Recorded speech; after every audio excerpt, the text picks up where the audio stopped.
Emily had always wanted to be a nurse, ever since she was a little girl. She loved the idea of helping people, of being there for them in their time of need. And so, when she graduated from nursing school, she landed her dream job at St. Mary's Hospital.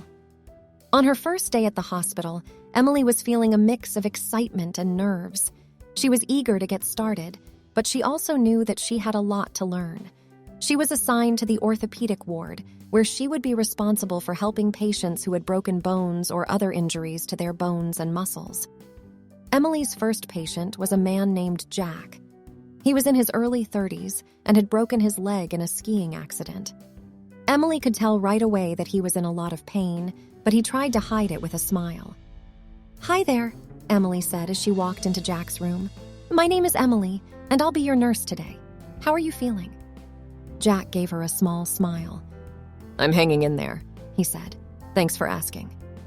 Emily went to work, checking his vital signs and giving him his medication. As she worked, she found herself chatting with Jack. He was easy to talk to, and Emily found herself opening up to him in a way that she didn't usually with her patients. Over the next few days, Emily and Jack continued to talk. They talked about everything from their favorite books to their childhood memories. Emily was surprised by how much they had in common, and she found herself looking forward to seeing Jack every day. One day, Jack asked Emily to stay a little longer after her shift ended. "I know this might be a little forward," he said, "but would you like to go out for dinner with me sometime? I'd really like to get to know you better." Emily was taken aback. She had never been asked out by a patient before, and she wasn't sure if it was appropriate. But something about Jack's earnest expression made her heart skip a beat. "Sure," she said. "I'd like that." Their first date was simple but perfect. They went to a cozy Italian restaurant and talked for hours over plates of pasta and glasses of wine. Emily found herself laughing and smiling more than she had in a long time. There was something about Jack that made her feel alive and happy. As the days turned into weeks, Emily and Jack's relationship deepened. They went on more dates, and Emily found herself falling for him more and more. She loved the way he looked at her, the way he listened to her, the way he made her feel. But there was something about Jack that Emily couldn't quite put her finger on. He seemed guarded, almost as if he was hiding something from her. She tried to ignore the nagging feeling in her gut, but it was always there, lurking in the back of her mind. One day, Emily decided to confront Jack about it.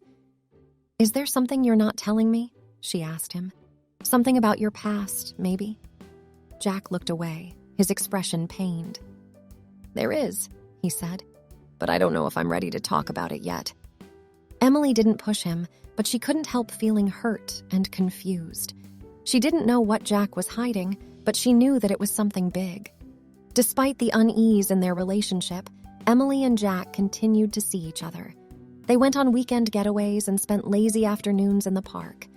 Emily felt happy and content in Jack's company, but there was always a shadow of doubt in her mind.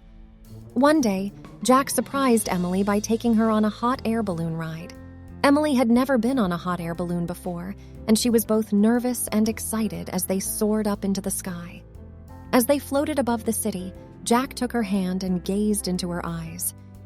"Emily," he said softly, "I have something I need to tell you." Emily's heart pounded in her chest. She had been waiting for this moment for weeks. "What is it?" she asked, her voice barely above a whisper. Jack took a deep breath. "I haven't been entirely honest with you," he said. "There's something I've been keeping from you, something that I'm afraid will change the way you feel about me." Emily's stomach dropped.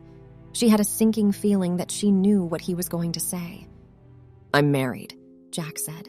"Separated, technically, but still married." Emily felt a wave of shock and anger wash over her. She pulled her hand away from Jack's and turned away from him. "How could you not tell me this sooner?" she demanded. I know, Jack said, his voice filled with regret. "I should have told you from the beginning, but I was scared that you would judge me or that you would leave me." Emily shook her head. "I don't know what to say," she said. "I feel so betrayed." Jack reached out to touch her arm, but she pulled away. "I think I need some time to think," she said. "I need to figure out if I can forgive you for this." The rest of the hot air balloon ride was silent and awkward. Emily couldn't help feeling a sense of loss and sadness.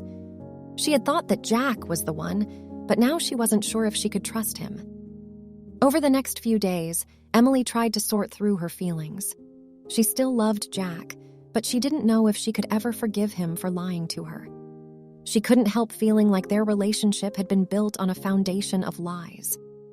In the end, Emily decided that she couldn't be with Jack anymore. It was too painful to be with someone who had kept such a big secret from her. She broke things off with him gently but firmly, telling him that she needed time to heal and move on. It wasn't easy for Emily. She missed Jack terribly, and she couldn't help wondering what might have been if he had been honest with her from the beginning. But she knew that she had made the right decision for herself. She had to be true to her own heart, even if it meant letting go of the person she loved.